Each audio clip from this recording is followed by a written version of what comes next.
Is how do I live in the present without losing ambition? This is a question I get asked a lot when someone is at the beginning of the transition, because what they're concerned about is my values of all what I've built, of all what I've achieved. My achievement is what I've grown, what I've built, and all of those values sit under the structure of the self-seeking mind. The framework of the self-seeking mind is my self-worth is achieved by becoming. I am because I have. I am because I do. And all of that self-worth is completely tied up in the nature of the self-seeking mind, right? The core foundation of it is that. And then you have your own particular conditioning, which comes from your culture, your parents, and so on and so forth, the upbringing you had, right? But everyone's foundation of the self-seeking mind, the framework, is always basically the same, right? Which is my self-worth is tied up in outcome. So I'm constantly in the pursuit of becoming more. It's always looking one way or another to enhance itself. Even if it's saying, how I've had it worse than you. How bad have you had it? I've had it worse.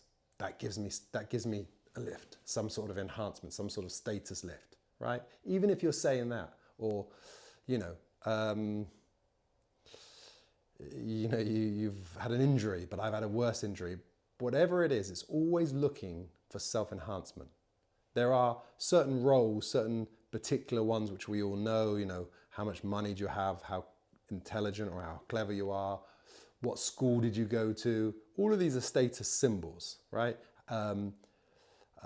What salary do you have, how far did you get in your career, and so on and so forth. All of that's just the same. They're just different roles, but the same foundation, right?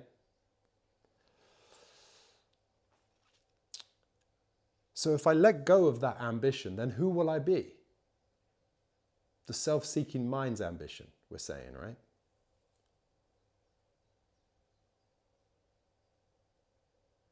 You will be free from the self-seeking mind, which brings pressure, constant comparison. That's why you're here, because you're starting to see the emptiness of that. You're starting to see the hollowness of that.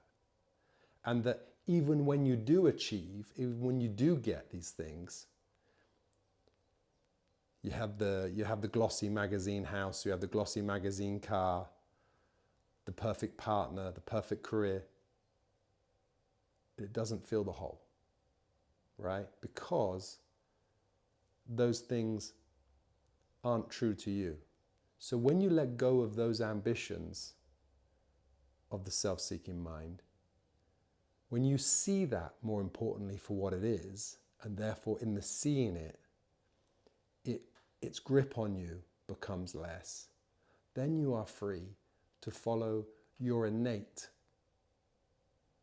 desires. That which is just that which you love for its own sake. Will you have the same level of drive? No, you won't. You'll have a different type of drive. You'll have now enthusiasm. You'll have the joy of doing it itself, not for the outcome. So you won't be holding your breath just to arrive now. You'll be enjoying what you do, because this thing is something which you're expressing from the fullness of yourself. You've come to share it. You've come to build it. You've come to create it for the love of it. You see, so they are two very different things. So when you let go of the ambition, it gives freedom for the other to arise, which allows for fulfillment, allows for joy.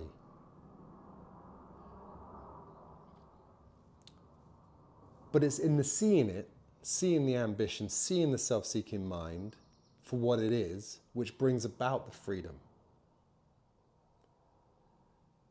But when you're still in it, you'll stand there and say, oh, well, I don't want to give this up. If I give this up, what will I get in return?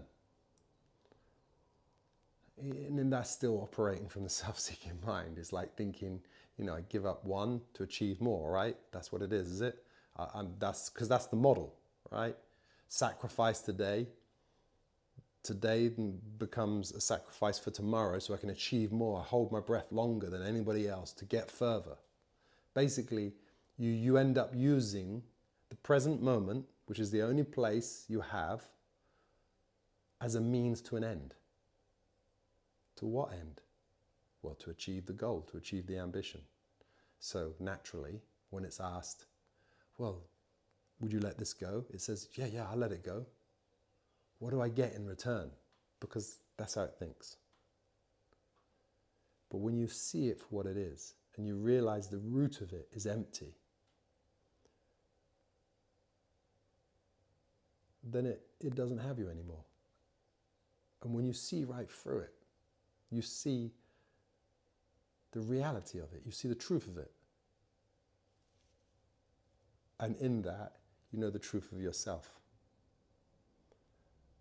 And that's where fulfillment lies and a greater quality of life. But at the beginning, as this starts to weaken, you will question, what do I get if I give up this? Because that's still how that mind works. Okay, good.